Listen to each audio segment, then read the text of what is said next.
Nürburgring is in 2 days, and the car needs an oil change, and it also needs new tyres. In today's video, we're doing a full oil change on the M235i before we go. So if you guys didn't know, I do my oil changes every 4,000 miles. The car is currently on 3,500 miles that is done on the current oil change. And obviously, Nürburgring is about 1,000 miles away, so it's going to be overdue. So we're going to get done before. And I'm not driving the BM before we go, so today we're going to be going with my father in the Golf Club Sport GTI, which I will just say is an absolutely stunning car. There's the BM behind me. We're going to go to the shops, GSF car parts, get the oil, get the filter, all that kind of stuff, and then we'll be back when I'm getting the car up on the jacks. Got a new oil filter, all ready to go. Now time to get the oil and then get back and get it onto the car.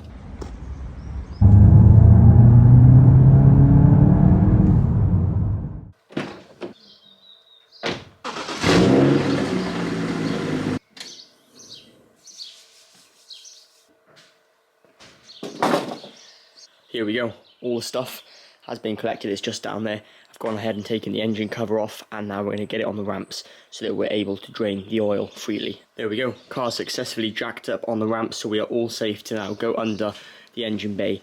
And basically, you don't have to get, obviously, your under tray off. There's a little flap which drops down.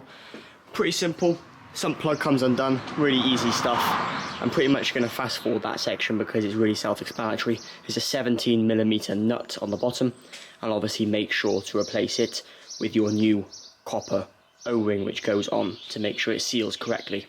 On the top, be a very good idea to just undo the fill cap ever so slightly so that it drains nice and freely, and then while it is still draining, we can tackle the actual oil filter itself and get that undone too. Just a little thing, button into the video. If you are enjoying it so far or found any of the information informative, please consider giving it a thumbs up. And if you want to see more videos like this, subscribe to the channel. I'm going to go ahead and get underneath the car and get the oil drained, and then we'll resume when that's draining. Hopefully it all goes successfully.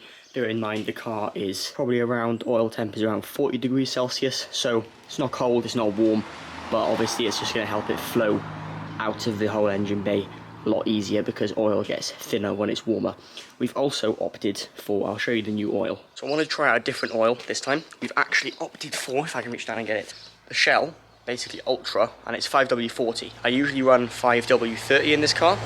However, in the UK it's getting warmer. I pushed the car harder, we're going on the track with it, so it'll be good to get a slightly thicker oil so that when it gets up to these high temperatures, it just runs that little bit freer through the engine. Alright, it is now draining. If you guys can see underneath there, you probably can't because, well, if I get a bit closer, you can see the oil still coming out nice and slowly. I've undone the cap on the top here. It's just nice and loose.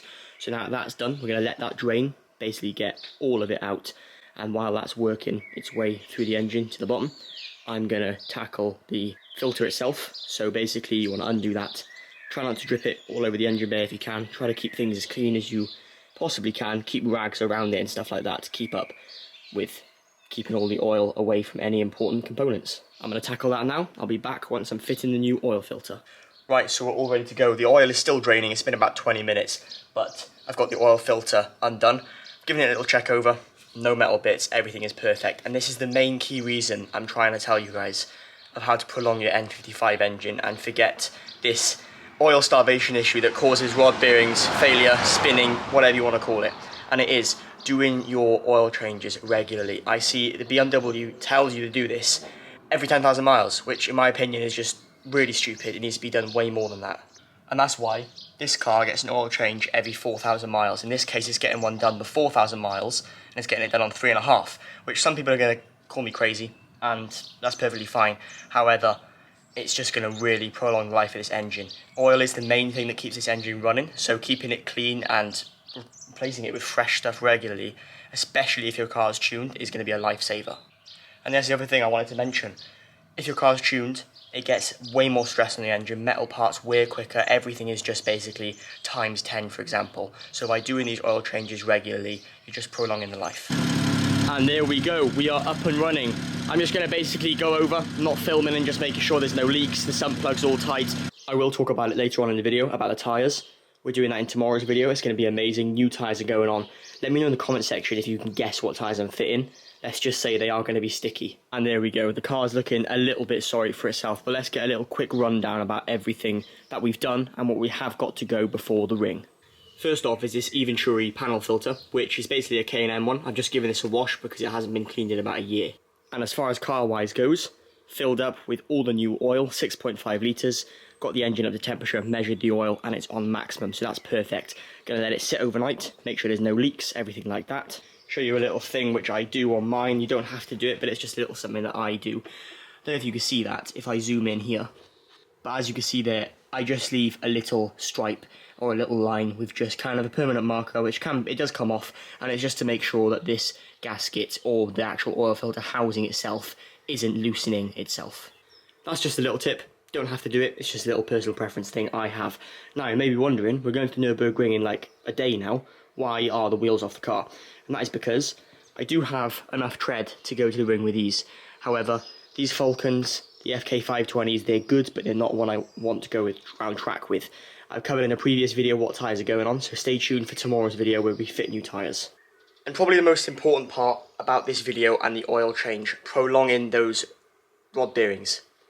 Frequent oil changes. The main key thing, use good quality oil. In my case, I'm trying out the Shell this time. Haven't tried it out before. I've usually either been with Castrol or Valvoline, and I've also used quartz oil, which I've used in the past.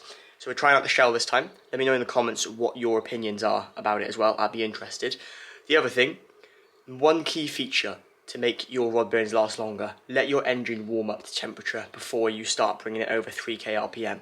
So for example, when I leave my house, I leave the car idle for probably a minute or two before I actually drive it, and then I let the car get to oil temperature of 50 degrees Celsius, not water temperature, oil temperature.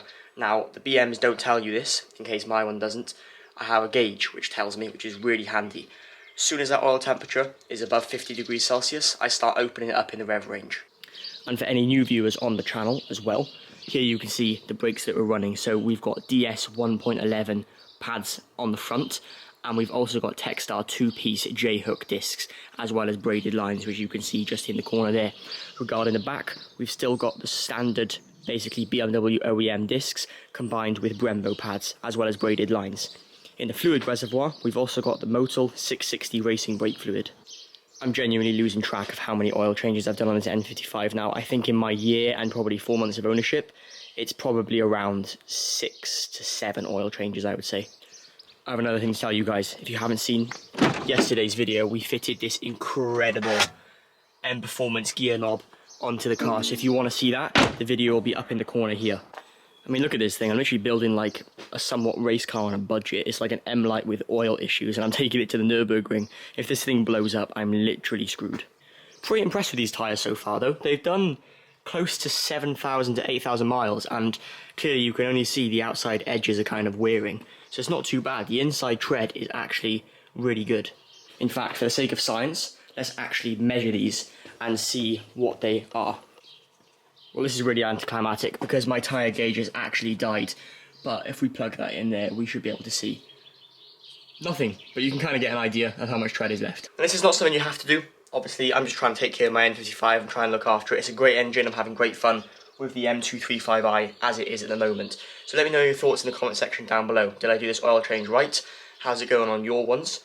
If you enjoyed the video, it would mean the world to me if you give it a thumbs up and also subscribe to the channel. And if you have any questions regarding everything else, let me know in the comment section and I'll answer them.